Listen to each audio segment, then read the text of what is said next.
Today's sermon is entitled The Inherent Worth and Dignity of Every Person by Andy Feigin. Andy Feigin has been a UU most of his life, but only discovered that fact in 2008 when he began attending services at the Unitarian Universalist Fellowship of Huntington in New York. In 2011, he attended his first service at this UU community of Cambria and became a member of the congregation shortly thereafter.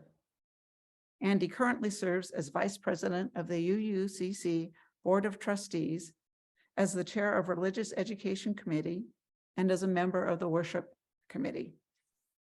Andy?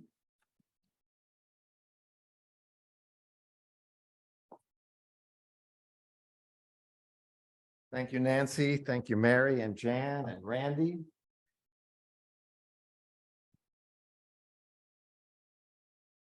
I'd like to start with a responsive reading. And I'm going to take our time. I'll let us take our time, pausing after each response in order to allow us to have a moment to consider what we've just said. I am glad I came into this world able to think and reason.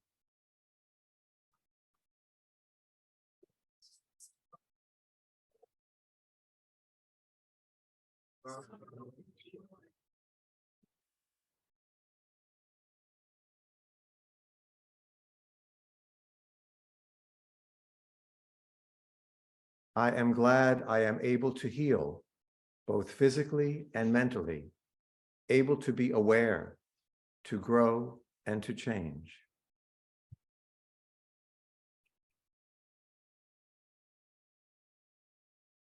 I am glad I am able to respond to beauty and truth, able to turn me out.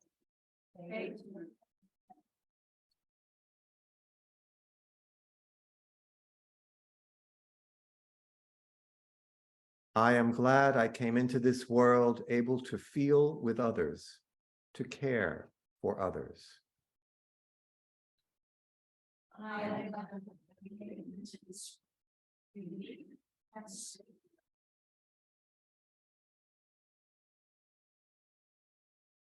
I am glad I came into this world as an unfinished creature moving towards completion.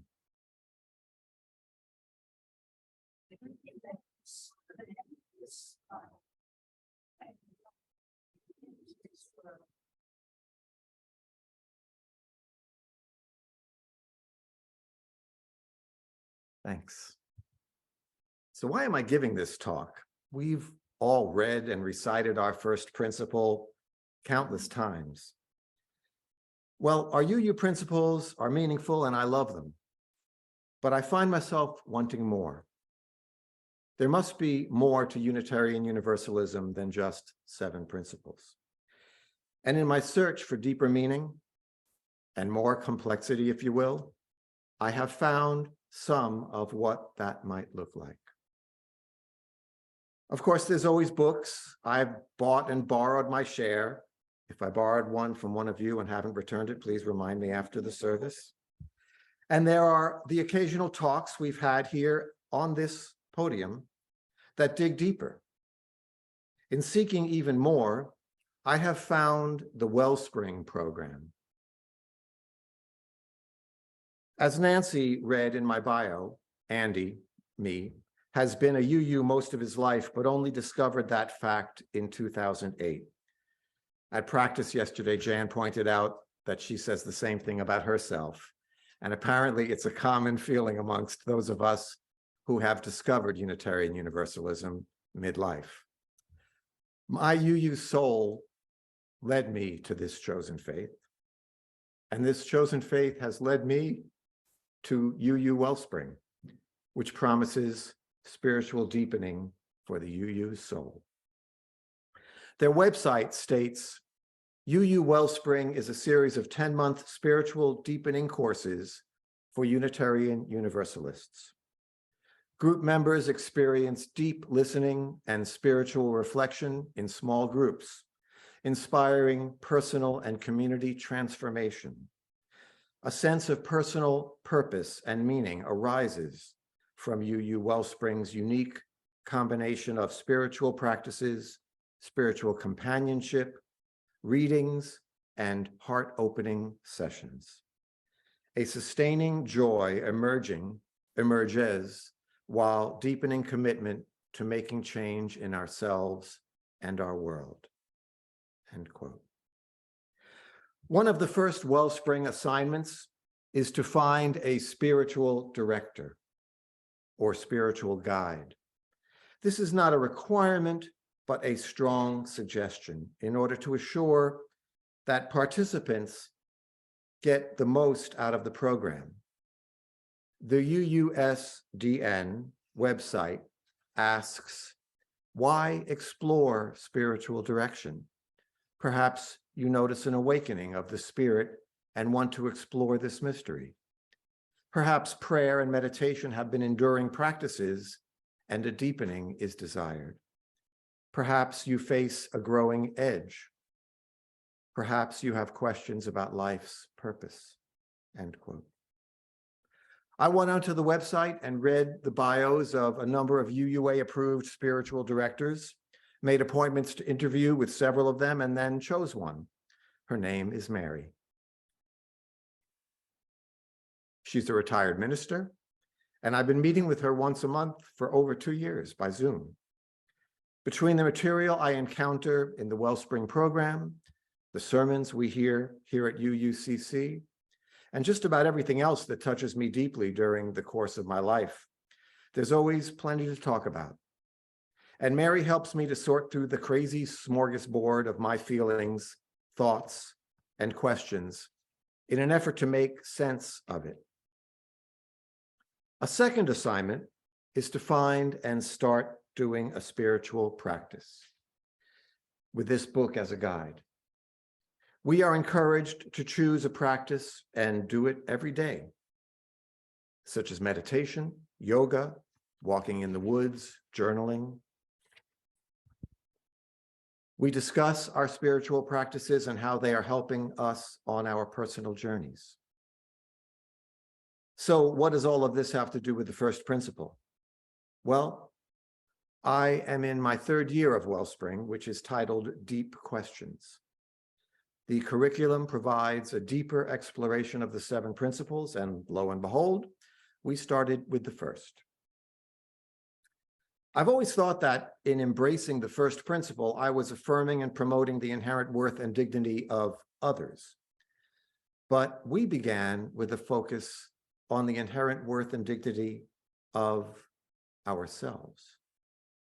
Do I affirm and promote my own worth, my own dignity? And for many of us, especially those less empowered in our society, this is such a very important question. UUism is devoted to lifting those who, for so many reasons, struggle with their own sense of worth and who struggle to feel dignity. We welcome those who are oppressed, less fortunate, less empowered, less privileged, and we covenant to affirm and promote their worth and dignity. In order to do that, we Wellspringers learn to become sensitized to how well we affirm and promote our own. For without a strong sense of your own worth and dignity, it's very difficult to affirm and promote the worth and dignity of others. So we were presented with some soul-searching questions. There are a lot of them, and perhaps someday we'll address them in a congregational circle. But for now, here they are. When did you first recognize this principle in your life? How is this principle present in your daily life? How does this principle impact how you are in community with others? Was this a value taught in your family of origin or your religion? Under what circumstances did it unfold? How did this principle cause you to question previously held beliefs or the opinions of others in your life? How did or does this principle challenge you? In what situations? We also read and discussed an article by Warren R. Ross from printed in the UU World, first published in 2000, to mark the 15th anniversary of the adoption of the UUA's Statement of Principles and Purposes. The article, entitled "How the UUA's Principles and Purposes Were Shaped and How They Shaped Unitarian Universalism," the article provides a thorough historical perspective on the lengthy, arduous, and often contentious process by which the principles were eventually arrived at. This perspective helps to frame how we work with the principles and deserves a talk of its own sometime in the future. But the main point for the group was that the principles comprise a living covenant that is meant to be questioned, debated, and appreciated all at the same time. In the second session of Wellspring regarding the first principle, further devoted to, we were asked to, quote, designate one 24-hour period for this spiritual exercise. As you do your work, travel, speak to friends, family, co-workers, cook, clean, read, get ready for bed, with every change of situation, allow the following question to arise gently. Who am I? Who am I? Ask the question silently and be aware of any ideas, words, feelings, or images that come forward. Be aware of how this changes the different circumstances and situations. The point is to explore the breadth of who we are and who we think we are in our ordinary life. Watch how your sense of self changes with each shift. It's a great and strange exercise, and it has you being totally self-conscious, more than you probably are comfortable with, but only for 24 hours. Try it sometime and see what you discover. Our group brought our observations to the discussion and shared what we discovered about ourselves. Behind this encouragement of self-awareness is a concept based in radical Unitarian thought going back to the 1800s, that within each of us lives the divine, that God exists not above, below, or anywhere but within. This was a shocking concept when it was put forth in conservative New England. And by recognizing the divine within you, you are more able to see the divine in others. It is from this that we more deeply achieve an appreciation for the worth and dignity of every person. Thus, the opening words with which Nancy began our service today. I'll read them again. We come from the ineffable one, source and goal of all that is. We create a self, separate and unique, a window in the rosette of the soul, where divine light shines through in a rainbow of colors. At journey's end, we discover what we always knew to be true, but only dimly perceived. We are one with the one, which alone truly is. We can start the share now.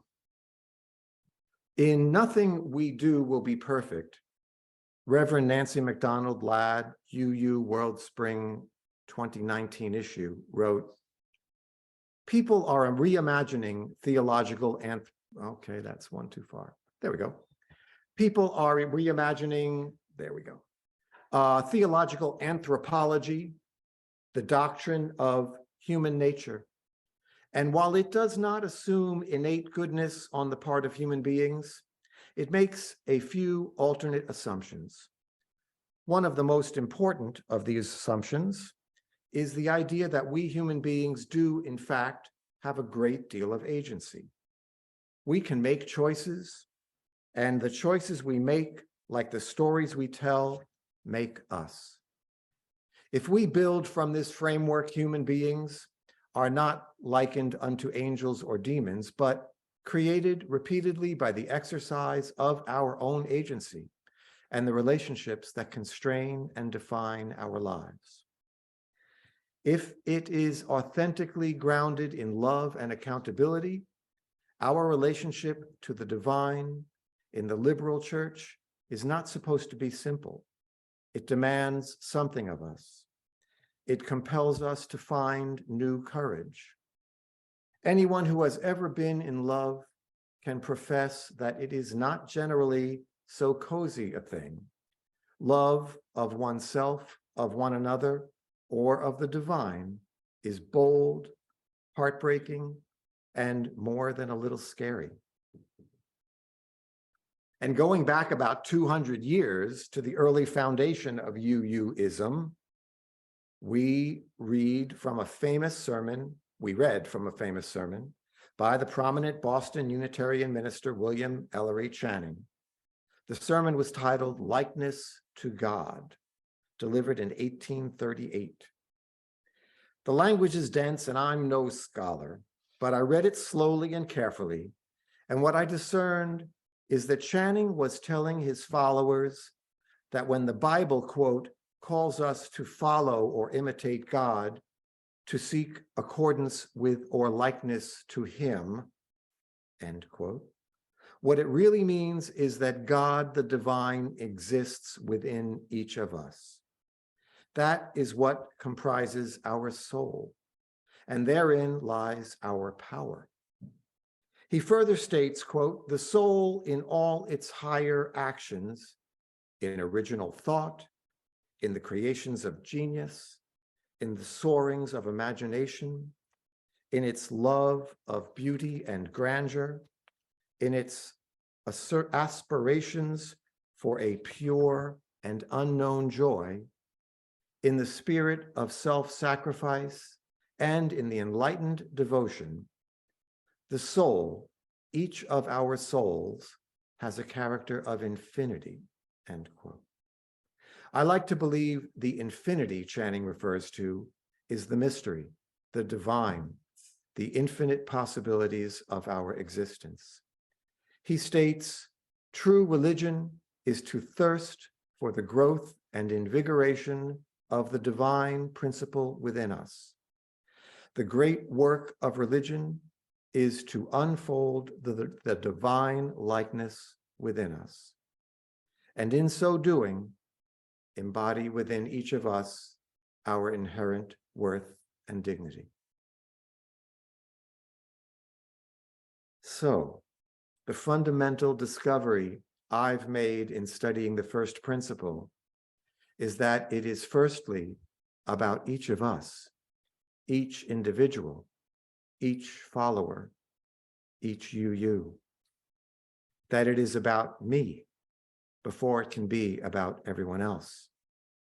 That only by getting deeply in touch with my own worth and dignity, being aware of who I am, empowering the divine within, and taking responsibility for the strength that gives me, will I begin to truly affirm and promote the inherent worth and dignity of every other person. Allow me to close with a meditation by Robert R. Walsh from this wonderful guidebook, The 7 Principles in Word and Worship.